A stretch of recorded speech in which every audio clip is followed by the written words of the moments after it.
Hey guys, in this video I will show you how you can install Rampage Trainer into Red Dead Redemption 2. So without further ado, let's get started.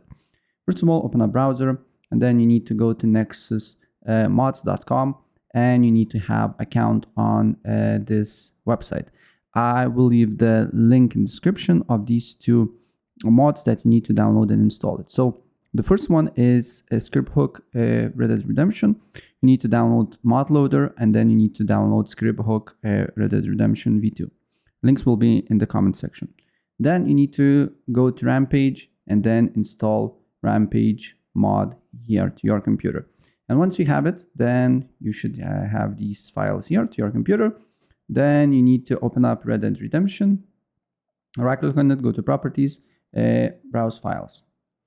And then you need to drag and drop these files. So first one is mod loader.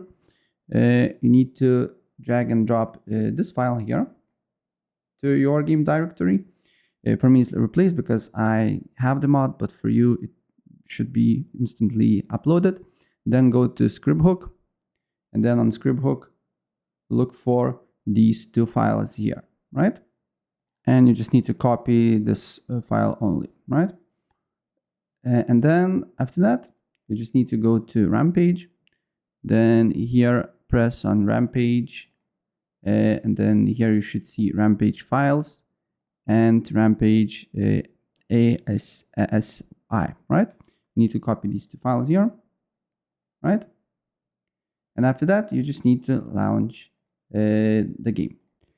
Then guys, when you boot up your game, you should see a prompt in the middle, little screen here, that you just need to press enter 2 times. And once you press enter 2 times, you just need to press FN plus F5 and then, or just F5 if your keyboard is big, and you should see the Rampage, as you can see, menu. So that's pretty much it.